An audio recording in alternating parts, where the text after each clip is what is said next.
ጤና ይስጥልን የከበረ ሰላምታችን በመላው ዓለም ሆናችሁ ቃል ስፖርት ዩቲዩብ ቻናላችንን ለምትከታተሉ አድማጮቻችን ሁሉ ይድረስ ብለናል። ከእናንተ ከሆነው ቃል ስፖርት ዩቲዩብ ቻናል ለዚህም ሰዓት መርጠን ያሰናዳላችሁን ስፖርታዊ ጥንቅሮች በቅደም ተከተል እንደ ሁልጊዜውን እያጋርናችሁን ቆያለን። ላይክ ካረጋችሁን በቂ ነው እንላለን። እንደ ሁልጊዜው ሀሳብ አስተያየት መጨመር ይቻላል። ቤተሰብ መሆን ካሻችሁ ደግሞ ሰብስክራይብ ማድረግ ይቻላል። መረጃዎቹ ወዲያው ይደርሷችኋል የደውል ምልክቷን ከተጫናችሁ። እንደ ሁልጊዜው ከቃል ስፖርት ዩቲዩብ ቻናል መነሻችንን ሀገር ቤት እናደርጋለን። በዚህኛውም የመረጃ ሰዓታችን በአውሮፓ ታላላቅ ክለቦች ሪያል ማድሪድ ቤት ተጫዋች ውሉን ለማራዘም ከስምነት ደርሷል። በማድሪድ ቤት የቡድን ዜናችን እንደተጠበቀ ነው። የባርሴሎና ኮከብ በሁስኮርድም ተመርጧል። በባርሴሎና የሚፈለገውም ሰው ምላሽን ይዘናል። በዝውውር ጉዳይ እንመለከተዋለን። በአውሮፓ ዙሪያ ታላላቅ ክለቦች ታላላቅ ተጫዋቾችን የተመለከተም ልዩ ጥንቅሮቻችን ዛሬም ለእናንተ ውድ አድማጮቻችን ሰዓታቸውን ጠብቀው የሚደርሱ ይሆናል። በተወዳጁ የእንግሊዝ ፕሪሚየር ሊግ የመረጃም ሰዓታችን በርካታ ያሉ አጫጭር ስፖርታዊ መረጃዎችን ይዘናል። አልተሳካልኝም ያሉት ፕሪሚየር ሊጉን ካሳለፉ በኋላ መሆኑ በጣም አነጋጋሪ ሆኗል። የፕሪሚየር ሊግ አጫጭር ስፖርታዊ መረጃዎቻችን ለእናንተ በቅደም ተከተል ከደረሱ በኋላ በትልቅ ክለቦች ሲቲ ቤት ስንብቶች አሁንም ተጠናክረው ቀጥለዋል። ታረኞቹን እንነግራችኋለን፣ ከሲቲ የተሰናበቱትን። ከዛ ውጪ ስለ ሲቲ ወቅታዊና አዳዲስ ጉዳዮች በቃል ስፖርት ዩቲዩብ ቻናል ሰዓታቸውን ጠብቀው ለእናንተ ውድ አድማጮቻችን ሲደርሱ 115 ክሶቹንም እናነሳለን። ከቼልሲ ጋር በተያያዘ የክለቡ አሰልጣኝ ዣቪ አሎንሶን የተመለከተ አዲስ መረጃ ይዘናል። በዝውውር ጉዳይ ክለቡን የአጥቂ መስመር ስፍራ ተጫዋች እናነሳለን። በቃል ስፖርት ዩቲዩብ ቻናል ከቼልሲ መረጃችን በማስቀጠል ሊቨርፑል ቤት ነው የምንሄደው። ወቅታዊ ጉዳይ ዝውውር ነው። በተለይም ከአንድ ተጫዋች ጋር በተያያዘ በርከት ያሉ መረጃዎች እየወጡ ነው። ስለ አንፊልድ ሮድ ስቴዲየምም የተለየ ጥንቅር ይዘናል። ከዛ ውጭ እናንተ ውድ አድማጮቻችን የሚያሳትፍ መረጃ በቃል ስፖርት ዩቲዩብ ቻናል ተይዟል። ዩናይትድ በዝውውር መስኮቱ ላይም ጁን 15 እስኪከፈት ጠንካራ ስራዎችን እየሰራ ይገኛል። በተለይም ፕሪሚየር ሊጉ ላይ ልምድ ያላቸውን ተጫዋቾች እንደዚሁም ደግሞ ካዝና ሊያሰብር ይችላል ስለተባለ አንድ ዝውውር እንነግራችኋለን። በቃል ስፖርት ዩቲዩብ ቻናል ቆይታ ስታደርጉ ዩናይትድያን ትሳተፋላችሁ። በአንድ መረጃችን ላይ የቡድን ዜናችን ዛሬም እንደተጠበቀ ነው። በማንቸስተር ዩናይትድ ቆይታ ወደ 1999 እንሄዳለን። አርሰናል ቤት በመረጃ ሰዓታችን ሻምፒዮኖቹን በዝውውር መስኮቱ እንደሚሳተፉ ከተረጋገጡ በኋላ ወቅታዊ እንቅስቃሴዎች ምን እንደሚመስሉ እንነግራቸዋለን። የቡድኑን ወሳኝ ሰው ዴክላን ራይስ፣ ሚኬል ሜሪኒዮን፣ ኤብሬቼ ኢዘን እና በሚኬል አርቴታ ጉዳይ ዋጋ ተከፍላለህ ተብሏል። ለመሆኑ ሚኬል አርቴታ ምን አጥፍቶ ነው ዋጋ ተከፍላለህ የተባለው? ዋጋስ አስከፋዩ ማን ነው? ዋጋስ እንደሚከፍሉ የተነበየው ማን ነው? የሚኬል አርቴታስ ጥፋት ምንድን ነው በዚህን ያክል ደረጃ የሚለው ጨምሮ በርከት ያሉ ጥንቅሮች ለእናንተ ውድ አድማጮቻችን ተይዘዋል። እነኝና ሌሎች መረጃዎችን ስትከታተሉ ላይክ ማድረግ ለእኛ በብዙ ይጠቅማልና ሁላችሁም ላይክ እያረጋችሁ እንደተከታተሉ በትህትና ጋብዘን። ቃል ስፖርት ዩቲዩብ ቻናል የሳቱ መረጃ ተጀመረ። ቃል ነኝ፣ አብራችሁን ቆዩን። በኢትዮጵያ ዋንጫ ግማሽ ፍጻሜ ሲዳማ ቡና ኢትዮጵያ መድንን በመለያ ምት 4-3 በማሸነፍ ለኢትዮጵያ ዋንጫ ፍጻሜ መድረሳቸውን አረጋግጧል። ስለዚህ ሁለተኛው የፍጻሜ ተፋላሚ ቡድን ተለይቷል ማለት ነው። ውድ ቤተሰቦቻችን በጨዋታውም ሲዳማ ቡና መስፍን ታፈሰ 22ኛው ደቂቃ ላይ፣ ያሬድ ባየ በፍጹም ቅጣት ምት 93ኛው ደቂቃ ነበር ያስቆጠሩት። ኢትዮጵያ መድን ማለፍ ይችል ነበር በጨዋታ አማኑኤል ኤርቦ 41ኛውና 46ኛው ደቂቃ ባስቆጠሩት ግብ ይመሩ ነበረ፣ ግን ውጤት አላስጠበቁም። በኋላም በመለያ ምት 4-3 ሲዳማ ቡና ጨዋታው እንደላ አድርጎ ለፍጻሜ መብቃቱን አረጋግጧል። ሲዳማ ቡና በፍጻሜው ከወልዋሎ ዓዲግራት ዩኒቨርሲቲ ይጫወታል። የፍጻሜ አሸናፊ ክለብ ኢትዮጵያን ወክሎ በካፍ ኮንፌዴሬሽን እንደሚወዳደር ይታወቃል። ሲዳማ ቡና ለ3 ተከታታይ ዓመት የኢትዮጵያ ዋንጫ ፍጻሜ ተፋላሚ ቡድን ሆኗል። እጅግ ልዩ ጥንካሬ ይመስላል በዚህ አጋጣሚ። ለማንኛውም ውድ ቤተሰቦቻችን ሲዳማ ቡናም ለፍጻሜ መብቃቱን አረጋግጠናል። ወልዋሎ ዓዲግራት ዩኒቨርሲቲ ሌላኛው ነው። ለሁለቱም ክለቦች መልካም ዕድል ብለናል። በባህር ማዶ መረጃችንን በሪያል ማድሪድ ስንጀምር ቶኒ ሩዲገር በቃል ደረጃ ከሪያል ማድሪድ ጋር እስከ ጁን 27 የሚያቆየውን ውል ለመፈራረም ከስምነት ደርሷል። ሩዲገር በቅርብ ቀናት ውስጥ ፊርማውን ፈርሞ ለሕዝብ ይፋ ይደረጋል ተብሏል። ሪያል ማድሪድ በጁን ወር ላይ ማለት ነው፣ አሁን የመጨረሻዎቹ ቀናት ላይ ነው የምንገኘው፣ ጁን ላይ ይፋ ያደርገዋል ተብሏል። ስለዚህ የቶኒ ሩዲገር የሪያል ማድሪድ ቆይታ ነገር ኦልሞስት የተረጋገጠ ነገር ነው በየትኛውም አሰልጣኝ ስር ቢሆን ማለት ነው። ያው ፍሎሬንቲኖ ፔሬዝ እና ሪኬልሚ የፕሬዚዳንታዊ ምርጫ ላይ እንዳሉ ይታወቃል። የአሰልጣኝ ሹመቱን ያዘገይ ይሆናል እንጂ የሩዲገርን ውል አያዘገየውም። ዲያን ዊሰን በዓለም ዋንጫ ባለመጠራቱ ብስጭት ውስጥ ነው ተብሏል። በተለይም አንድም የሪያል ማድሪድ ተጫዋች ባልተጠራበት አጋጣሚ ማለት ነው። በነገራችን ላይ 2 የሪያል ማድሪድ ተከላካዮች ለዓለም ዋንጫ ይሄዳሉ። ቱኒ ሩዲገር እና ዳቪድ አላባ፣ ትሬንት አሌክሳንደር አርኖልድ፣ ዳኒ ካርቫል፣ ፍራንክ ጋርሻል፣ ቫሮ ካሪያስ፣ ዲያን ዊሰን፣ ራውል አሴንሲዮ እነኚህ ጥሪ ያልተደረገላቸው ናቸው መጫወት እየቻሉ። እንደ ኤደር ሚሊቶ እና ፌርላንድ ሜንዲ ያሉ በጉዳት ምክንያት የዓለም ዋንጫ ያመለጣቸው ሪያል ማድሪድ ካሉት ተከላካዮች 2 ብቻ ናቸው። ቱኒ ሩዲገር እና ዳቪድ አላባ ብቻ በዓለም ዋንጫ የምንመለከታቸው። ለዚህም ይመስላል ዲያን ዊሰን ባለመጠራቱ ደስተኛ አይደለም። ይልቁንስ ከሪያል ማድሪድ ተጫዋች ባለመጠራቱ እንዳልተጠራ እንጂ በብቃቱ ምክንያት እንዳልተጠራ አድርጎ ያይምና ከሪያል ማድሪድ ተጫዋች መጠራት አልተፈለገም ብሎ ነው ተጫዋቹ የተሰማውና በተጫዋቹ በኩል ደስተኛ እንዳልሆነ ተነግሯል። በተለይም በዓለም ዋንጫ ሀገሬን የመወከል አቅም እና ጥራቱ አለኝ ብሎ ከሚያምኑት ተጫዋቾች አንዱ ነበር። መረጃው የማርካ ነው። ላሚን ያማል የሁስኮርድ የስፔን ላሊጋ ምርጥ ተጫዋች ተብሎ ተመርጧል። በነገራችን ላይ ውድ የቃል ስፖርት ዩቲዩብ ቻናል ቤተሰቦቻችን በማለዳውም ጥንቅራችን የላሊጋው የዓመቱ ምርጥ 5 እጩ ተጫዋቾች ውስጥ ላሚን ያማል እንዳለበት ይታወቃል። ሁስኮርድ ደግሞ የዓመቱ ምርጥ እሱ ነው ብሏል። የላሊጋው ሻምፒዮንና የላሊጋው ከፍተኛ የአሲስት ባለቤት በዚህ ውድድር ዓመት 28 ጨዋታዎችን በላሊጋ አድርጓል። 16 ግብ፣ 11 አሲስት፣ 133 ስኬታማ ድሪብል፣ 12 ጨዋታ ላይ የጨዋታ ኮከብ የተባለ በሁስኮርድ 8.23 የተሰጠው ተጫዋች ላሚን ያማል የዘንድሮ ውድድር ዓመት የዓመቱ ምርጥ ተጫዋች ተብሎ ተመርጧል። ይሄ የሁስኮርድ ነው። ላሊጋው እንግዲህ ካቀረባቸው ወደ 5 የሚጠጉ እጮች ውስጥ ያው ኬሊያን ምባፔ የላሊጋው ከፍተኛ ግብ አስቆጣሪ፣ ኒሚሪክ ሌላኛው የላሊጋው ሁለተኛ ከፍተኛ ግብ አስቆጣሪም እንደተካተቱበት ይታወቃል። ምናልባት ላሚን ያማል ኦር ኬሊያን ምባፔ በዛ ረገድ በትልቁ የሚጠበቁ ናቸው። በስፔን ላሊጋ 4ኛ ደረጃን ይዞ ያጠናቀቀው አትሌቲኮ ማድሪድ የውድድር ዘመኑ ምርጥ ተጫዋች ይፋ አድርገዋል። በዚህ መሰረት አርጀንቲና የፊት መስመር አጥቂ ዩሊያን አልቫሬስ የአትሌቲኮ ማድሪድ የዓመቱ ምርጥ ተጫዋች በመባል በዛሬው ዕለት በይፋ ተመርጧል። ዩሊያን አልቫሬስ ለሁለተኛ ተከታታይ ዓመት ነው የአትሌቲኮ ማድሪድ የዓመቱ ምርጥ ተጫዋች በመባል የተመረጠው። አልቫሬስ በውድድር ዓመቱ 20 ግቦችን አስቆጥሮ 9 ለግብ የሚሆኑ ኳሶችን አመሻሽቶ መቀበሉ ይታወቃል። በ95 ሚሊዮን ዩሮ ከሲቲ ካስፈረሙት በኋላ የሲዝኑ ሁለተኛ ጊዜውን እያሳለፈ እንደነበረ ይታወቃል። ዩሊያን አልቫሬስ ግን በዚህ ክረምት ክለቡን ሊለቅ የሚችልበት በጣም ሰፊ እድል እንዳለ ይታወቃል። በተለይም ክለቡ ጋር ለሁለት ተከታታይ ዓመት ያለ ዋንጫ አጠናቀቀም። ያለ ዋንጫ ያጠናቀቀባቸው በአውሮፓ ቆይታው ሁለቱም ሲዝኖች በአትሌቲኮ ማድሪድ ነውና ክለቡን ሊለቅ እንደሚችል ይጠበቃል። በዚህ ክረምት ላይ ፈላጊዎች ችግር የለም፣ ግን የዝውውር ሂሳቡና ፈላጊዎቹ ማንነት ለሽያጩ እንቅፋት ካልሆነ በስተቀር ዩሊያን አልቫሬስ ባርሴሎናን ቅድሚያ ይሰጣል። ፓሪስ ሰን ዠርሜንና የእንግሊዝ ክለቦች ግን ሌሎችም ፈላጊዎቹ እንደሆኑ ይታወቃል። ሃሪኬን የቡንደስሊጋው የውድድር ዓመቱ ምርጥ ተጫዋች በመባል ተመርጧል። ሁስኮርድ ዛሬ የሊጎቹን ምርጥ ይፋ ሲያደርግ በቡንደስሊጋ ደግሞ ሃሪኬንን ነው ምርጥ ብሎ ያስቀመጠው። 31 የቡንደስሊጋ ጨዋታዎችን ያደረገው ሃሪኬን 36 ግቦችን ከመረብ አዋህዷል። 5 አሲስቶች ነበሩት። 119 ሙከራን አድርጓል። በ11 ጨዋታ ላይ የጨዋታ ኮከብ ተጫዋች ተብሎ ተመርጧል። በሁስኮርድ 8.14 ነው የተሰጠው ሃሪኬን። በዚህም በውድድር ዓመቱ የቡንደስሊጋ ምርጥ ተጫዋች ተብሎ ተመርጧል።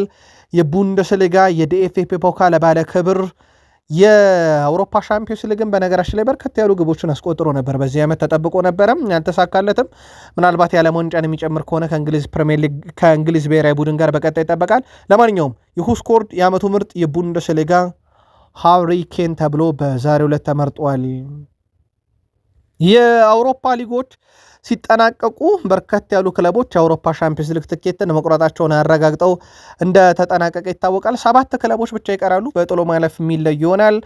ከእንግሊዝ አርሰናል፣ ሲቲ፣ ዩናይትድ፣ አስቶን ቪላ እና ሊቨርፑል፣ ከስፔን ባርሴሎና፣ ሪያል ማድሪድ፣ ቪላሪያል፣ አትሌቲኮ ማድሪድ እና ሪያል ቤት፣ ከጣሊያን ኢንተር ሚላን፣ ናፖሊ፣ ሮማ እና ኮሞ፣ ከጀርመን ባየር ሙኒክ፣ ቦሩሲያ ዶርትመንድ፣ አረቤ ላይፕዚግ እና ስቱትጋርት፣ ከፈረንሳይ ፒኤስጂ፣ ሌንስ እና ሊል፣ ከፖርቱጋል ፖርቶ እና ስፖርቲንግ ሊዝበን፣ ከኤርዲቪዜ ፒኤስቪ እና ፌኖርድ፣ ከቤልጂየም ሊግ ክለብ ብሩጅ፣ ከስላቪያ ፕራ፣ እንደዚሁም ከታርኪ ጋላታሳራይ፣ ከዩክሬን ሻካ ሻክታር ዶኔስክ እንደተሳተፉበት አረጋግጠናል።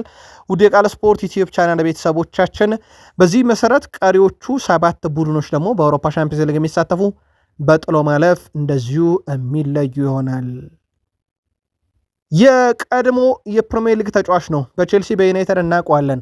ሁዋን ማታ ስፔናዊ ቀድሞ ቼልሲና ማንቸስተር ዩናይትድ አማካይ ሁዋን ማታ በአውስትራሊያ ሊግ የዓመቱ ምርጥ ተጫዋች ተብሎ ተመርጧል።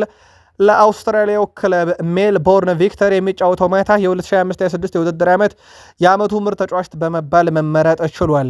የ38 ዓመቱ ሁዋን ማታም በውድድር ዓመቱ 5 ጎሎችን አስቆጥሮ 13 ለግብ የሚሆኑ ኳሶችን አመቻችቶ ተቀብሏል። በቴክኒካል ብቃቱ ይታወቃል። ልክ እንደ ሌላኛው ስፔናዊ ዳቪድ ሲልቫ በሲቲ ቤት ካስታወሳችሁት፣ ያው ቤርናንዶ ሲልቫ ፖርቱጋላዊ ነው።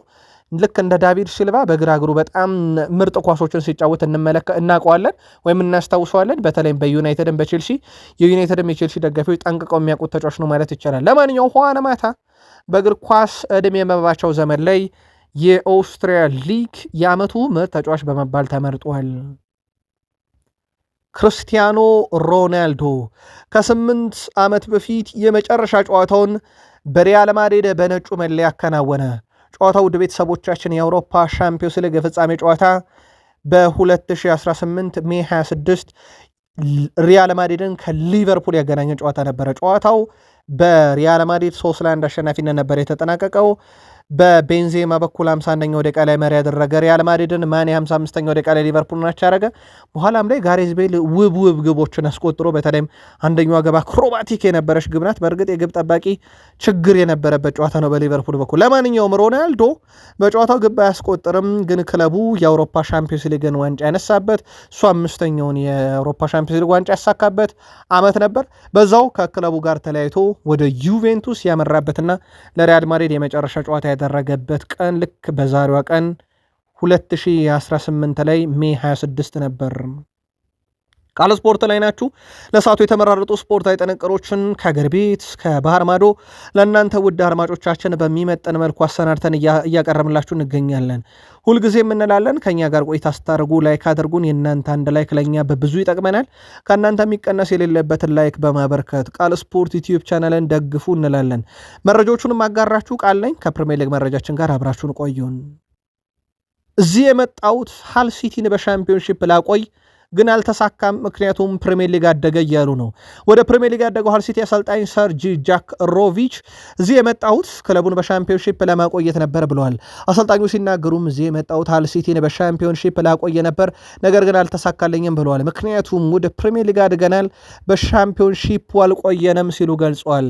ሃል ሲቲ በሻምፒዮንሺፕ ጥሎ ማለፍ ሚድልስቦሮን ባለቀ ደቂቃ ግብ አስቆጥሮ 1-2 አሸንፎ እንደመጣ ይታወቃል። በተጨማሪም በእግር ኳስ ታሪክ ከፍተኛ የተባለውን ከ200 ሚሊዮን ፓውንድ በላይ ሽልማት ወደ ካዝና አስገብቷል። በአውሮፓ ውስጥ አንድም ጨዋታ ይህን ያህል ገቢ ማስገባት አይችልም። ውዱ የፍጻሜ ጨዋታ እንደሆነ ይታወቃል። የመርሳይዱ ክለብ ኤቨርተን ከወረደው ክለብ ተጫዋች ፈልገዋል። አሮዋን ቢሳካን ከዌስትሃም ዩናይትድ ኤቨርተን ተጫዋቹን በ10 ሚሊዮን ፓውንድ ለማስፈረም ኢላማ አድርገዋል። ወደ ሻምፒዮንሺፕ የወረደው ዌስትሃም ዩናይትድ የፋይናንስ ሁኔታውን ለማስተካከል ተጫዋች ለገበያ ያቀርባል ተብሎ ይጠበቃል። ክለቡ የፋይናንስ ሁኔታውን ሚዛናዊ ለማድረግ ከ100 እስከ 150 ሚሊዮን ፓውንድ የሚጠጋ ገንዘብ ለማግኘት ተጫዋች ይሸጣል። በእርግጥ እንደ ጄረድ ቦውና ማቲያስ ፈርናንዴዝ ያሉ ተጫዋቾች በትልቅ ክለቦች እየተፈለጉ ስማቸውም እየተያዘ ነው። ትልቅ ገንዘብ ሊያገኙበት ይችላሉ። አሁን ደግሞ አሮዋን ቢሳካ በኤቨርተን ተፈልጓል። 10 ሚሊዮን ፓውንድ ተለጥፎበታል። 10 ሚሊዮን ፓውንድ ድረስ ሊያወጣ ይችላል ተብሏል። በነገራችን ለወደ ቤተሰቦቻችን ዌስትሃም ወደ ሻምፒዮንሺፕ ወርዷል። እንግሊዝ እያለ የለንደን ደርቢ ጨዋታ ነበረበት። ስለዚህ አሁንም ሌላ የለንደን ደርቢ ጨዋታ ይጠብቀዋል። ሚልዋል እግር ኳስ ክለብ አለ በሻምፒዮንሺፑ። ሁለቱ ሲገናኙ ሌላ ደርቢ በሻምፒዮንሺፕ ይኖራል ማለት ነው። በእንግሊዝ ፕሪሚየር ሊግ ዘንድሮ ክስተት ከነበሩ ክለቦች ውስጥ የአንድ ኤራውላ ቡድን በርንማውዝ ይጠቀሳል። በነገራችን ላይ የአውሮፓን ትኬት የቆረጠ በውድድር ዓመቱ 18 ተከታታይ ጨዋታን ሳይሸነፍ ሲዝኑን ያጠናቀቀ ከሲቲም ከአርሰናልም ከዩናይትድም ከሊቨርፑልም ልቆ የተቀመጠ ቡድን ሆኗል። ያለመሸነፍ ሪከርዱ ይህን የሚያክልም ቁጥር ያስመዘገበ የለም። የበርንማውዝ ጉዞ ግን ከአንድ ኤራውላ ጋር ተጠናቋል። ስለዚህ ቀጣይ አዲስ አሰልጣኝ ይፈልጋል። ከወዲህ ደግሞ የኮንፈረንስ ሊግ ምሽት ፍልሚያ ያለበት ክሪስታል ፓላስ አዳም ዋርተን ላይ ጥርጣሬ ገብቷቸዋል ተብሏል። ረቡዕ ምሽት በሚደረገው የኮንፈረንስ ሊግ ጨዋታ የፍጻሜ ጨዋታ ላይ ማለት ነው የአዳም ዋርተንን ጉዳይ በተመለከተ አሰልጣኝ ኦሊቨር ግላስነር ምቾት እየተሰሙ አልነበረም። ይገኛል ብዬ ግን ተስፋ አደርጋለሁ ብሏል። ጨዋታውን ስናነሳ ተጨማሪ ጥንቅር በቃል ስፖርት ዩቲዩብ ቻናል ላይ የሚኖረን ይሆናል። የሲቲ ቤት ስንብት እንደቀጠለ ነው። ውድ ቤተሰቦቻችን ማንቸስተር ሲቲ ከቡድኑ አሰልጣኝ ቡድን አባላት ጋር እንደሚለያይ ይፋ አድርጓል። የቡድኑ አሰልጣኝ አባላት አሰልጣኝ ፔፕ ጋርዲዮላን በመከተል ክለቡን ይለቃሉ። በዚህ መሰረት አሰልጣኝ ፔፕ ሌንደርስና አሰልጣኝ ኮሎ ቱሬም ክለቡን በይፋ ተሰናብተዋል። ለረጅም ጊዜ ከፔፕ ጋርዲዮላ ጋር የሰሩት የፊትነስ አሰልጣኝ ሎሬንዞ ቡናቬንቱራም ክለቡን እንደዚሁ ተሰናብተዋል። በተጨማሪም የግብ ጠባቂ አሰልጣኙ ዣቪ ማንሲስ ዶር በዛሬው ዕለት ከማንቸስተር ሲቲ ጋር በይፋ መለያየቱ ተረጋግጧል። ሲቲ ቤት ስንብቶች ቀጥለዋል። በተጫዋች ደረጃ ነው አሁን በትልቁ እየተጠበቀ የሚገኘው። ምናልባት በበርናንዶ ሲልቫ እና በጆን ስቶንስ ብቻ ላይቆም ይችላል ስንብቱ። ስለዚህ አዳዲስ ስንብቶችን በሲቲ በኩል ልንሰማ የምንችልበት በጣም ሰፊ እድል አለ። ሪያን ሼርኪም የፔፕ ጋርዲዮላን ስንብት ተመልክቶ የመጀመሪያ ዓመቴን በማይረሳ መልኩ እንዳሳልፍ አድርጎኛል፣ እናም እነኚህ ሰዎች የተሰናበቱት በብዙ ይናፍቁናል ሲል ተደምጧል። ኤንዞ ማሬስካ ሲቲን ያው በይፋ ተረክበዋል፣ ስራቸውን ጀምረዋል። በእርግጥ እሳቸው ያው የማሰልጠኑን ስራ ከፕሪሚየር ሊጉ 38ኛ ሳምንት መጨረሻ በኋላ በይፋ ጀምሯል እየተባለ እንደነበረ ይታወቃል። በተለይም ቡድን ውስጥ የሚሰሩ አንዳንድ ዝውውሮችን የማዋቀር ሂደቶችን ሲያስተካክሉ ነበረ። ሲቲ ውላቸውን መፈረማቸውን ይፋ አላደረገም ነበረ። በዛሬው ዕለት ማንቸስተር ሲቲ ኤንዞ ማሬስካን የ3 ዓመት ውል ማስፈረሙን ይፋ አድርጓል። ሁሉም ነገሮች ተጠናቀዋል። ቼልሲ በአሰልጣኙ በኩል አንዳንድ ደባዎች ተሰርቶብኛል ሲሉ እንደነበረ ይታወቃል። ያው የቀድሞ የቼልሲ አሰልጣኝ ናቸው ፔፕ ጋርዲዮላን የሚተኩት። ማሬስካ እስከ 29 ይቆያሉ ማለት ነው። በክለቡ ምን አይነት ስራዎችን ይሰራሉ፣ ቡድኑ ወዴት ይወስዱታል የሚለው በትልቁ የሚጠበቀው ጉዳይ ሆኖ ሳለ የክረምት የዝውውር መስኮት ላይም ተሳትፏቸው ይሳቸው በትልቁ ይጠበቃል። ሲቲ በኩል ምናልባት የጋርዲዮላን ጉዳይ ትንሽ ረፍት እናርግበትና ወደ ሌሎች ቡድን ዜና እንሻገር። ኤርሊንግ ብሮት ሃላንድን እናንሳ። ኖርዌያዊው የፊት መስመር አጥቂ ለሶስተኛ ጊዜ ፕሪሚየር ሊጉ የወርቅ ጫማ አሸናፊ እንደሆነ ይታወቃል። በነገራችን ላይ ቀጣይ ዓመት በቡድኑ ይቆያል ተብሎ ነው የሚጠበቀው። ይህን መረጃ እስካጠናቀርንበት ድረስ ሃላንድ ከሲቲ ይለቃል የሚል ሩመር መረጃዎች በባርሳ በሪያል ማድሪድ ሲባል ነበረ እንጂ የተረጋገጠ ነገር የለም። ያው ይቆያል የሚለው ነው ሞር የተረጋገጠው መረጃ።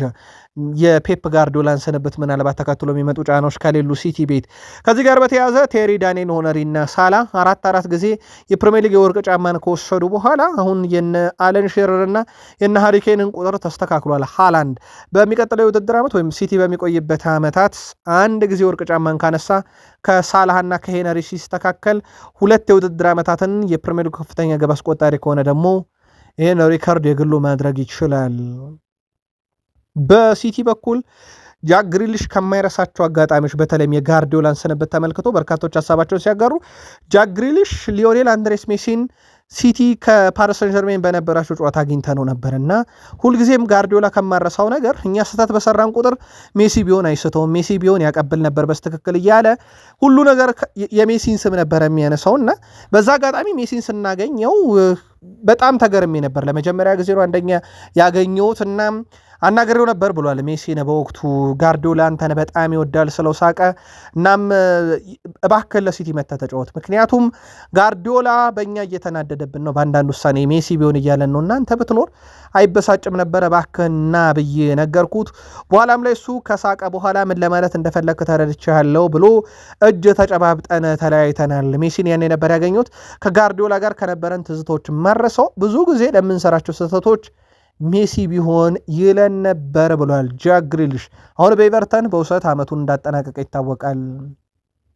ፔፕ ጋርዲዮላ በሲቲ በቆየባቸው ጊዜ የገጠማቸውን ቡድኖች የመርታት ችግር የለበትም። ግን ውድ ቤተሰቦቻችን 7 ክለቦች አልሆኑለትም ለጋርዲዮላ እንደ ሴልቲክ፣ ባየር ሌቨርኩሰን፣ ኦሎምፒያኮስ፣ አልሂላል፣ ሚድልስቦሮ፣ ዊጋን አትሌቲክ፣ ቦዶ ግሊምት አንድ የሚሆን ከዛ በላይ ገጥመው ሳያሸንፋቸው ከሲቲ ለቋል። ስለዚህ በጋርዲዮላ የሲቲ ቆይታ ባለፉት 10 ዓመታት እነኚህ 7 ቡድኖች እጅ ያልሰጡ ወይም ያልተረቱ ናቸው። ሌላኛው በጣም አንገብጋቢውና አነጋጋሪው ጉዳይ ግን እሳቸው ክለቡን ለቀዋል። ሲቲ 155 ክሶቹ ግን እንዳልተላቀቀ ይታወቃል። ታዲያ ውድ የቃል ስፖርት ዩቲዩብ ቻናል ቤተሰቦቻችን በርከት ያሉ የዜና ምንጮች ዛሬ ከሲቲ 115 ክሶች ጋር በተያያዘ ምናልባትም በዚህ ክረምት አዲስ ነገር ሊሰማ ይችላል ውሳኔው እየተባለ ነውና አንዳንዶች እንደውም የጋርዲዮላን ስንብት ከዚህ ክስ ጋር እያያያዙት ነው እየተባለ ይገኛል። ምናልባት ክሱ ይፋ የሚደረግበት ሰዓት ስለደረሰ ነው ጋርዲዮላ የለቀቁት የሚሉ መረጃዎች ወጥተዋል። ከዚህ ጋር በተያያዘ ለቃል ስፖርት ዩቲዩብ ቻናል ለሲቲ ደጋፊዎች የክሶቹን ሁኔታ በየዕለቱ መረጃዎች እንደወጡ ተከታትለን ከስር የምናደርሳችሁናል። ግን ሞር በዚህ ክረምት ላይ የሲቲ የክስ ጉዳይ እልባት ይሰጧል የሚል መረጃ በስፋት እየወጣ ነው። ቼልሲ ለአዲሱ አሰልጣኙ ዣቪ ሄርናንዴዝ የስልጣኑ ገደብ አብዛኛው ነገር ላይ መወሰንም ጭምር እንዲሆን ይፈልጋሉ። ቼልሲ አሎሶ በክለቡ የሚደረጉ እንቅስቃሴዎችንም እንዲቆጣጠር ፍላጎት አላቸው። በተለይ እግር ኳሳዊ ጉዳዮች በሱ ቁጥጥር ስር እንዲወድቁ ይፈልጋል። አንደኛው ዝውውርን ጉዳይ በተመለከተ፣ ከዛ ውጭ ተጫዋቾችን አጠቃቀም ጉዳይ ላይ ክለቡ ጣልቃ ሳይገባበት ወይም ቦርዱ ጣልቃ ሳይገባ በራሱ ውሳኔዎችን እንዲወስንና አብዛኛው ነፃነት እንዲሰጠው ይፈልጋል እየተባለ ነው። ከዚህ ጋር በተያያዘ ቀጣይ የሪያል ማድሪድ ፕሬዚዳንት ሆናሉ ያሉት ሪኬልሚ ምናልባት እሳቸው ፕሬዚዳንት ቢሆኑ ዣቪ እንደማይሰናበት የመልበሻ ክፍሉ ሙሉ ስልጣን ከተጫዋቾች ይልቅ ለሱ ይሰጠው ይገባ እንደነበረና ሪያል ማድሪድ ትልቅ ስህተት እንደሰራ እሱን ማሰናበቱ ሲናገር ነበር። ቼልሲዎችም ለዣቪ ብዙን ስልጣን የመስጠት ፍላጎት አላቸው። ከቼልሲ ዝውውር ጋር በተያያዘ ነባሮቹን ያለመልቀቅ የሚለው ፖሊሲ እንደቀጠለ ነው። አሁንም ዦዋ ፔድሮን እና በተለይ ኤንዞ ፈርናንዴዝን አለመልቀቅ የሚለው አሁንም በቼልሲ ቤት ያለ ጉዳይ እንደሆነ ይታወቃል። ከዛ ውጭ ግን ውድ ቤተሰቦቻችን በቼልሲ የዝውውር ጉዳይ ላይም በተለይም በክረምት ላይ አንድም የአውሮፓን ትኬት ያልቆረጠ ቡድን ነውና ሞር ገንዘብ የማውጣት እቅድ ላይኖራቸው ይችላል እና በተወሰኑ የቡድን ጥገና ብቻ በቀጣይ ውድድር ዓመት የትኛውን መድረክ ላይ ያው በአውሮፓ የማይሳተፈውን ቡድን በሀገር ውስጥ ውድድሮች ላይ በጣም ጠንካራ ማድረግ ላይ ትኩረት ይደረጋል። ለዚህም እንግዲህ አንድም ያው ቼልሲ አውሮፓን ትኬት አለመቁረጡ ዝውውር ላይ የተወሰነ ጫና ሊፈጥርበት ይችላል። ሁለትም ደግሞ የቼልሲን የፋይናንስ ሁኔታ ሊጎዳ ይችላልና ከዛ ይልቅ ባሉት ራሱን አጠናክሮ ለፕሪሚየር ሊግና ለሀገር ውስጥ ውድድሮች ያዘጋጃል። ከዚያ አንጻር ኒኮላስ ጃክሰን በቼልሲ የመቆየት እድል ሊኖረው ይችላል እየተባለ ነው። የአሰልጣኝ ውሳኔ በቀጣይ በትልቁ ይጠበቃል። የእንግሊዝ ፕሪሚየር ሊግ የሳምንቱ ምርጥ እጩዎች ይፋ ተደርጓል። ውድ ቤተሰቦቻችን 7 እጩዎች ይፋ ተደርጓል። እንደ ልማዱ ዩናይትድ 2 እጩዎችን ከቷል። ካስተዋላችሁ በዚህ ዓመት ዩናይትድ እጩ ሲያቀርብ አሸናፊው ከዩናይትድ እንደሆነ ይታወቃል። 38ኛም ሳምንት ዩናይትድ 2 እጩዎችን ያቀርበዋል። እነኚህ 7 እጩዎችን ይፋ እናደርግና በቃል ስፖርት ዩቲዩብ ቻናል የምትገኙ የእግር ኳስ ቤተሰቦች ለእናንተ በሳምንቱ ማን ምርጥ እንደነበረ በቃል ስፖርት ዩቲዩብ ቻናል በሀሳብ መስጫ ሳጥናችን ላይ ትልኩልናላችሁ። ጀረድ ቦን ከዌስትሃም፣ ፓትሪክ ዶርጉ ከዩናይትድ፣ ብሩኖ ሚጌል ፈርናንዴስ ከማንቸስተር ዩናይትድ፣ እንደዚሁም ሂዩሚ ከሰንደርላንድ፣ ኑኖ ማዱኬ ከአርሰናል፣ ዦ ፓሊኒያ ከቶትናም ሆትስፐርስ፣ ኦሌ ዋትኪንስ ካስቶን ቪላ በእጩ ዝርዝር ውስጥ የቀረቡ የሳምንቱ ምርጦች ናቸው። የቃል ስፖርት ዩቲዩብ ቻናል ቤተሰቦቻችን በሳምንቱ በተለይም በ38ኛ ሳምንት ለእናንተ ምርጥ የነበረው ምርጥ ተጫዋቻችሁ ማነው መርጣችሁ ጻፉልን። ሊቨርፑል በዝውውር ጉዳይ ላይ ቀንደኛ ተቀናቃኝ ገጥሞታል። ውድ ቤተሰቦቻችን ሊቨርፑል እንደ ሳላህ ያጡትን ተጫዋች ለመተካት የአንድ ሜንዲ ላይ ትኩረት ቢያደርጉም የፓሪስ ሰን ዠርሜን ነገር አሁን እርግጥ መሆኑን ተከትሎ ነገሮች በጣም ጥብቅ ሆነዋል። በዛ ላይ ደግሞ አርቢ ላይፕዚግ 100 ሚሊዮን ዩሮ ፈልጋለሁ ብሏል። አርቢ ላይፕዚግ ተጫዋቹን አዲስ ኮንትራት የማስፈረም እቅድ እንደነበረው ይታወቃል። ነገር ግን ተጫዋቹ ካልፈረመና ክለቡን መልቀቅ ከፈለገ በጣም ትልቅ የዝውውር ገንዘብ ከተጫዋቹ ይፈልጋሉ። ዲዮሜንዲ ክፍት ነው ክለቡን ለመልቀቅ። በነገራችን ላይ ዲዮሜንዲ ግን ወደ ፓሪስ ሰን ዠርሜን ካቀና ሊቨርፑል ከዛው ከፓሪስ ሰን ዠርሜን በተነጠቀው ዲዮሜንዲ ፋንታ እንደ ብራድሌ ባርኮላ ያለን ተጫዋች ደግሞ ለመውሰድ እቅድ እንዳለው ይታወቃል። ስለዚህ ሊቨርፑል ቤት ወይ ያን ዲዮሜንዲ ፓሪስ ሰን ዠርሜን ከመረጠ ደግሞ ባርኮላ የሚለው ነገር እርግጥ ሆነዋል። ስለዚህ የሊቨርፑል ደጋፊዎች ከሁለት አንዱ ዝውውር ይጠብቃሉ ማለት ነው። ግን ለሊቨርፑልያን በቃል ስፖርት ዩቲዩብ ቻናል ምናልባት ያን ዲዮሜንዲንም ባርኮላንም ካወቃችሁ ለሊቨርፑል በጣም የተሻለው አማራጭ የትኛው ነው? ሳላህን በቦታ ከመተካት በቡድን ስራ መተካት ወይም ደግሞ ቡድኑን ማጠናከር በሚለው እቅድ ሞር እየተንቀሳቀሰ እንደሆነ ይታወቃል። ሊቨርፑል በአንፊልድ ሮድ ስቴዲየም ሲጫወት ከዚህ በፊት ለተጋጣሚ አስፈሪ ነው። የትኛውም ክለብ አንፊልድ ላይ መጫወት የማይፈልግባቸው ምክንያቶች አንዱ የአንፊልድ የደጋፊ ሁኔታ ነው። እንደሚታወቀው አንፊልድ ጸጥ አይልም። ውድ ቤተሰቦቻችን ሊቨርፑል እየመራም እየተመራም አንፊልድ ጸጥ ብሎ ያቅምና በጣም አስፈሪ ከሚባሉ ድባብ ካላቸው ለተቃራኒ ቡድን ስቴዲየሞች አንደኛው ነው። በእርግጥ በዚህ ዓመት አንፊልድ ላይ ሊቨርፑል የጣላቸው ነጥቦች በጣም ያልተጠበቁና አነጋጋሪ ነበሩ። ስሎት በእርግጥ ለዚህ በቂ ምክንያት አለን ብለው ሲደረድሩ እንደነበር ይታወቃል። ጉዳት፣ የግብ ዕድሎችን አለመጠቀም፣ ፊት መስመር ላይ ያለ የጥራት ችግርን በተደጋጋሚ ሲያነሱ ነበረ። በዛው ልክ ደግሞ ተቃራኒ ቡድኖች እኛን ሲገጥሙ ሻምፒዮን ስለነበርን የሚመጡበት መንገድ ማለታቸው ይታወቃል። ለማንኛውም አንፊልድ እንደ ከዚህ ቀደሙ አልነበረም ለሊቨርፑል ዘንድሮ። ቤርናርዶ ሲልቫ ግን ይላል የሲቲው ተጫዋች በሲቲ ቤት ቆይታውን ካጠናቀቀ በኋላ ከኢትሃድ ከሲቲው ስቴዲየም ውጪ ምርጡ ስቴዲየም አንፊልድ ሮድ ስቴዲየም ነበር ብሏል። ጄሰን ዊልኮክስ የሞርጋን ሮጀርስ አድናቂ ነው። ማንቸስተር ዩናይትድ ተጫዋቾች ላይ ተጨባጭ ፍላጎት አለው። አስቶን ቪላ የለጠፈበት ገንዘብ ግን ለዩናይትድም ለሌሎችም ፈላጊዎች ችግር ነው። ቢያንስ ከ80 እስከ 100 ሚሊዮን ፓውንድ አካባቢ ይጠይቃል ተብሏል። እዚህ ዝውውር ላይ ግን ዩናይትድ ብቸኛው ክለብ አይደለም። መረጃውን እናደርሳቸው ብለን ነው። ዩናይትድ ሌሎችም አማራጮችን እያየ ነው። ምክንያቱም ማቲያስ ኩኛ በቦታው ተፈጥሮ አይደለም በሚል ወደ 10 ቁጥር ቦታ ከብሩኖ ጋር መልሶ የማጫወት እቅድ አሊያም በ10ኛ 9 ቁጥር የመጠቀም እቅድ ነው በዩናይትድ ያለው። ስለዚህ በክንፍ አጥቂ ባህር ያለው እንደ ሞርጋን ሮጀርስ አይነት ተጫዋች ወደ ቡድኑ እንዲመጣ ይፈለጋል። እንዳልኳቸው ግን ብቸኛው የዩናይትድ እቅድ አይደለም። ተፎካካሪዎችና ቶትናም አስቶን ቪላ የለጠፉበት የዝውውር ሂሳብ እጅግ በጣም ከፍ ያለ ነው።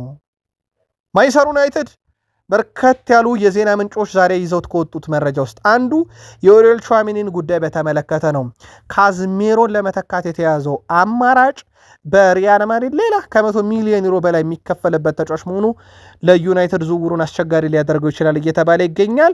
ስለዚህ ዩናይትዶች ምንም እንኳን ይህንን ተጫዋች ቢፈልጉትም ፍላጎቱ ርግጥ ቢሆንም ዝውውሩ ላይ ግን ላይገፉበት ይችላሉ እየተባለ ይገኛል። ዩናይትድ የፈጠማቸው የቅርብ ጊዜ ዝውውሮች በጣም በጥናት የተሞሉ ናቸው እንጂ ይሄ ውድ የሆኑ ተጫዋች ብቻ አይደሉም ወደ ቡድን የመጡትና ያንን ስትራቴጂ ይቀጥላሉ ተብሎ ይታሰባል። ዩናይትድ ሴላመንስን አምጥቷል። የፕሪሚየር ሊጉ በጨዋታ በአማካይ በርካታ ኳስ የማዳን ንጻር ያለው ተጫዋች ዩናይትድ ብሩያን ቤሞን፣ ቤንያሚን ሼሽኮን እና ማቲያስ ኩኛን ፊት መስመር ላይ ጨምሯል። ሶስቱም 10 ሲደመር ግቦችን በፕሪሚየር ሊግ ያስቆጠሩ ብቸኞቹ የፕሪሚየር ሊግ 3 ጥምረቶች እንደሆኑ ይታወቃል። በዚህ ዓመት በነገራችን ላይ ይህ ጥምረት የሚበለጠው በሲቲ ብቻ ነው። ከፍተኛ ግብ የማስቆጠር ንጻሬ ዩናይትድ በፕሪሚየር ሊጉ ሁለተኛው ነው ያጠናቀቀው፣ በሲቲ ብቻ ነው የሚበለጠው። ይሄም በጣም ስኬታማ ዝውውር እንደነበረ ማሳያ ነው። ስለዚህ በቀጣይ ውድድር ዓመት ዩናይትድ ገንዘባቸው ስለተወደደ ወይም ስማቸው ስለገነነ ብቻ ዝውውር አይፈጽምም። በአሰልጣኝ ማይክል ካሪክ የሚመሩት ማንቸስተር ዩናይትዶችም ለደጋፊዎቻቸው ምርጣችሁን ምረጡ ብለው እጩዎችን ይፋ አድርገዋል። በዚህ መሰረት ብሩኖ ሚጌል፣ ቦርዴሽ ፈርናንዴዝ፣ ማቲያስ ኩኛና ኮቢ ሜኖ የወሩ ምርጥ ተጫዋች እጩ ሆነው ቀርበዋል። በማይክል ካሪክ ስር የሚሰለጥነው ማንቸስተር ዩናይትድ የመጨረሻ ወር ላይ ከነበረው እንቅስቃሴ አንጻር በተለይም የዩናይትድ ደጋፊዎች ለእናንተ ምርጡ ማን ነበር? መርጣችሁ በሀሳብ መስጫ ሳጥናችን ላይ ላኩልን። በርካቶች በነገራችን ላይ ይህንን መረጃ ዩናይትድ በኦፊሻል ገጹ ላይ ይፋ ካደረገ በኋላ በርካቶች ለብሩኖ ድምጻቸውን እየሰጡ ነው። እናንተ መልከታ ላኩልን። ማንቸስተር ዩናይትድ ካደረጋቸውም ያለፉ 6 ጨዋታ በነገራችን ላይ 5ቱን አሸንፎ በአንድ አቻ ወጥቷል። በዚህ ውድድር ዘመን ከየትኛውም የፕሪሚየር ሊግ ቡድን ይልቅ በተለይም 2026ን ከጃንዋሪ 1 ጀምሮ በጠንካራ አፈጻጸም ብቃት ላይ እንዳለ ይታወቃል። ለማንኛውም ዩናይትዳውያን የወሩን መርጣችሁ በቃል ስፖርት ዩቲዩብ ቻናል በሀሳብ መስጫ ሳጥናችን ላይ ላኩልን። ዩናይትዶች እችን ቀን አይረሷትም። ውድ ቤተሰቦቻችን ሜይ 26 1999 ማንቸስተር ዩናይትድ በአውሮፓ ሻምፒዮንስ ሊግ የፍጻሜ ጨዋታ እስከ 90 ደቂቃ በባየር ሙኒክ 1-0 የተመራ ብዙ ብረት መልሶ ዩናይትድ ጨዋታውን እስከ 90 ደቂቃ 1-0 ከተመራ በኋላ ከ2 ደቂቃ ውስጥ ውድ ቤተሰቦቻችን ጨዋታውን ገለብጠው ዩናይትዶች ባለ ክብር የሆኑበት ነበረ። ሶልሼር የማሸነፊያውን ግብ በወቅቱ ያስቆጠረበት ጊዜ ነበረ። በነገራችን ላይ ሌላኛውን ግብ ያስቆጠረው ቴድ ሼሪንግሃም ነበረ። ሁለተኛውን ጎል ያስቆጠረው ሶልሼር ነበረ። አንድ ጥያቄ ግን በዚሁ እናንተ እንድትሳተፉበት ብለን እንለፍ። ጨዋታውን የተመለከተ ካለ ይጻፍልን። በጣም ሩቅ ነው በእድሜ ደረጃ። ምናልባት የቃል ስፖርት ዩቲዩብ ቻናል ደጋፊዎችንም በዛው የእድሜ ጋፕ እንለይበታለን። ግን ውድ ቤተሰቦቻችን ሶልሼር በጨዋታው 90 ደቂቃ ነው የተጫወተው ወይንስ ተቀይሮ ገብቶ ነው የሚለውን ግን በዛው ጻፉልን። የፈርጊ ታይም የሚል ስምም እንዲወጣበት የነበረ ጨዋታ ነው። አርሰናልም ልክ እንደ በርካታ የፕሪሚየር ሊግ ክለቦች ሁሉ የሞርጋን ሮጀርስ ፈላጊ ነው። አርሰናልን በነገራችን ላይ ሻምፒዮኖቹ በቀጣይ የውድድር ዓመት በተለይም የግራ ክንፋቸውን በደንብ ማጠናከር ይፈልጋሉ። ከማርቲኔሊም ከትሮሳርድም ላቅ ባለ ደረጃ መጫወት የሚችል ተጫዋች ወደ ቡድኑ ማምጣት ይፈልጋሉ። ሞርጋን ሮጀርስ የአርሰናልን እቅድ ነው እንዳልኳችሁ ነው። በተጫዋቹ በኩል ከ80 እስከ 100 ሚሊዮን ፓውንድ ይፈለጋል። ይህን አሌክስ ክሩክም አረጋግጦታልና አንድም የአስቶን ቪላ የመሸጫ ዋጋ፣ ሁለትም ፉክክሩ ከፍ ያለ ነው። ስለዚህ ፉክክሩ ከፍ ባለ ቁጥር በፕሮጀክት የማሳመን ሂደት በየክለቦች ይጠበቃል። ዋጋው በበዛ ቁጥር ግን ለክለቦች በተለይም በጣም አስቸጋሪ ይሆናል። በዛ ላይ ደግሞ የፈላጊ ቁጥር እየበዛ በመጣ ቁጥር ምንም ጥያቄ የለውም ሻጭ ክለብ ዋጋው በደንብ እየገነነለት ወይም በደንብ ለመደራደር ምቾት የሚሰጠው ይሆናል። አርሰናልም ሻምፒዮኖቹ የሞርጋን ሮጀርስ ፈላጊ ናቸው። ውድ ቤተሰቦቻችን ዴክላን ራይስ ሚኬል አርቴታ ለመጀመሪያ ጊዜ ሳገኘው የአርሰናል አንተ ወሳኙ ሰው ነህ ብሎ ነበረ። ከዚህ በፊት ሰምቼው አላቅም ነበረ። በትልቅ ክለብ ደረጃ ውስጥ አንድ ሰው በመጣበት ዓመት ወሳኝ ይሆናል ሲባል አልሰማም ነበረ። እኔ ያንን እድል በማግኘቴ በጣም ነበረ ደስ ያለኝ ብሏል። ይቀጥላል ዴክላን ራይስ በሻምፒዮንስ ሊግ ፍጻሜም ዙሪያ ልጅ እያለው ሻምፒዮንስ ሊግ ምሽቶችን፣ የምድብ ጨዋታዎች፣ የጥሎ ማለፍ ዙሮች፣ የፍጻሜ ጨዋታዎች እየተመለከትኩ አድግ ያለው ከዛም ወደ ፍጻሜ ለመድረስ በተቃረብክበት በዚያ ቅጽበት ላይ እንዳለ ስትገነዘብ ሰዓቱና ቀንህን ስትመለከታለህ። 5 ደቂቃ ብቻ ቀርቶታል፣ 2 ደቂቃ ብቻ ይቀራል። ከዛም በመጨረሻ የዳኛው የተጠናቀቀ ፊሽካ ትሰማለህ። ከዛ ፊሽካ በኋላ ሁሉም ነገር እውነት ካንተ ጋር ሲሆን እፎይታ ይሰማሃልና አሁን ያ እፎይታ እንዲሰማኝ ቀኑን እየቆጠርኩ ቀኑን እየጠበቅኩ ሰዓቱ ደርሶ ጨዋታው እንዳላደረገን ፊሽካ እስኪነፋ እየጠበቅኩት ነው ብሏል። የፕሪሚየር ሊግ ዋንጫን ካሸነፉ ካረጋገጡ በኋላ ዋንጫውን እስክንስም ድረስ እንቅልፍ አጣው ብሎ እንደነበረ የሚዘነጋ አይደለም። ሚኬል ሜሪኖ የእንግሊዝ ፕሪሚየር ሊግን የማሸነፍ የተለየ ስሜትን አጣጥሜዋለሁ ብሏል። የተለየም ስሜት አለው፣ የኔ ህልም ሆኗል። ዋንጫውም ራሱ ከባድ ነው። በጣም ከባድ ጊዜ ያሳልፈናል። ለሁሉም ተጫዋች የዚህ ከባድ ጊዜ ስኬት ነው ብሏል። የአሰልጣኝ ቡድን አባላትም እንዲሁም ደጋፊውም በጣም ለፍቷልና ሁሉም የልፋቱን አግኝቶበታል ብሏል። በዚህ ዓመት ያው ለአርሰናል በጉዳት ምክንያት ብዙ ጨዋታ አላረገም። ያው በክረምት ላይ አርሰናል ራሱን ማጠናከሩ አንድ የጠቀመው ነገር እንደዚህ አይነት ጉዳቶችን ለመተካት ነበረ። እነ ኢብሪቼዜ የመጡት ጉዳቶችን ለመተካት ነበረ። ሰርቷል ማለት ይቻላል። ቀመሩ በካይ ሃቨርትዝ የመጨረሻ የዝውውር መስኮት ቀን ላይ መጎዳት ኤብሬቼዜን ያመጣ። ኤብሬቼዜ ቶትናም ላይ ከ47 ዓመት በኋላ ሃትሪክ የሰራ የአርሰናል ተጫዋች ሆነ። 10 ከ10 ሬቲንግ የተሰጠው ተጫዋች ነበር። በእርግጥ ቲምበር 10 ከ10 ላይ ያገኘ ተጫዋች ነው በፕሪሚየር ሊግ በዚህ ዓመት። ሲያን ሎንግስታፍ 9.91፣ ጀረሚ ዶኩ 9.82 ሪካርዶቹ ናቸው። የኢብሪቼዜና የቲምበር 10 ከ10 ነው። አርሰናል ስኳድ ዴብዙን ያሰፋበትም ዓመት እንደነበር አይዘነጋም። በአርሰናል በኩል ምናልባት ልናነስ የወደድ ነው ከዚሁ ዝውውር ጋር በተያያዘ አርሰናል በፍጻሜ ጨዋታ በነገራችን ላይ በዚህ ዓመት የካራቦ ካፕ ዋንጫን በሲቲ እንደተነጠቀ ይታወቃል። ሚኬል አርቴታ በጣም ከተበሳጩበት ቅጽበት አንደኛው ነበረ በዚህ ዓመት ውስጥ። በእርግጥ ብዙ የተበሳጩበት ነገር አለ፣ ግን እሳቸው በተለይም በሲቲ መሆኑ መሸነፋቸው የራስ መተማመን ቡድኑ ያዳክማል የሚል ስጋት ስለነበረባቸው ጥቂት ወራቶች ለፕሪሚየር ሊጉን ፍጻሜ ስለቀረ ተጫዋቾችን በጣም ያስጠነቀቁበት ጊዜ ነበረ። ካስታወሳችሁ ተጫዋቾቹን ያስጠነቀቁበት መንገድ ከጉዳት ራቁ ብለው ነበር እና ከጉዳት ካራቃችሁና በዚህ ዓመት ለቡድኑ እስከ መጨረሻው ካልተፋለማችሁ ቀጣይ ክረምት ላይ ሌሎች ተጫዋቾችን በቦታው እንደሚያመጡ ነግረዋቸው ነበር እና በአርሰናል በኩል ካስተዋላችሁ ከዛን በኋላ ዓለም አቀፍ ግዳጆችን ትተው ተጫዋቾች ወደ ቡድኑ ሲነጉዱ እንደነበር አይዘነጋም። ዋጋ ተከፍልበታለህ ተብሏል። ሚኬል አርቴታ ለተናገረው ንግግር ባዩ የቀድሞ ዩናይትድ ሌጀንድ ሮይ ኪን ነው። የቀድሞ ማንቸስተር ዩናይትድ ታሪካዊ ተጫዋች ሮይ ኪን ሾልኮ የወጣውን የሚኬል አርቴታ ንግግር ትዕቢት የተሞላበት አርሰናልንም እሱንም ዋጋ የሚያስከፍል ብሎታል። ግልጽ ትዕቢት ነው ሲል የገለጸው ሮይ ኪን እኔ ፒኤስጂ ቦታ በሆንና ይህንን ንግግር ብሰማ ወዲያው ነበር የመልበሻ ቤቱ ግድግዳ ላይ የምጽፈው ብሏል። አክሎም አርቴታ ለነሱ ነፃ የማነቃቂያ ንግግር አበርክቶላቸዋል። ስለዚህ ፓሪስ ሰን ዠርሜን ይህን ንግግር ወስደውት ራሳቸውን ያነቃቁበታል ብሏል። ቀደም ባለው ስፖርታዊ ጥንቅራችን ሚኬል አርቴታ ለካሜራ እይታ ግልጽ ባልሆነ ወይም አርሰናል ባንድም ኦፊሻል ሚዲያው ላይ በካሜራ እንዲቀረጽ ባላደረገውና የአርሰናል ተጫዋቾች ድግስ አዘጋጅተው በፈነጠዙበት ምሽት ላይ በድግሱ መሃል ሚኬል አርቴታ ንግግር እንዲያደርጉ ተጋብዘው ንግግር አድርገው ነበረ። የንግግሩ ይዘት ፓሪስ ሰን ዠርሜንን ድል አድርጎ ዋንጫው እንደሚገኝና ይሄው ድግስ እንደሚደገም ተጫዋቾቹን ያነቃቁበት ነበረ። ግን አርሰናሎች ይህ ነገር መሰማቱ ፓሪስ ሰን ዠርሜንን ለሌላ መነቃቃት ይፈጥራል በሚል ብስጭት ውስጥ ገብተው ወዲያው ቪዲዮቹን ከማህበራዊ ትስስር ገጽ ላይ እንዲጠፉ ቢያደርጉም ከአርሰናል ቁጥጥር ውጭ የሆኑት ማህበራዊ ትስስር ገጾች ላይ ግን መሰራጨቱ ክለቡን እንዳበሳጨው ቀደም ባለው መረጃችን ነግረን ነበር። ሮይኪን ደግሞ ይሄ ትዕቢት ነው፣ ሚኬል አርቴታ ለንግግሩ ዋጋ ይከፍልበታል ብሏል። ቃል ስፖርት ላይ ነበራችሁ። ላይክ ካላረጋችሁ ላይክ አድርጉን፣ ለእኛ ያስፈልገናል። ውድ ቤተሰቦቻችን ሁላችሁም ላይክ አድርጉ፣ እናንተን አይጎዳም፣ እኛን በብዙ ይጠቅማል። መረጃው እንዲደርሳችሁ ሰብስክራይብ ካላረጋችሁን አድርጉን፣ እንዲሁም የደውል ምልክቷን መጫን እንዳይረሳ። በቃ ነው።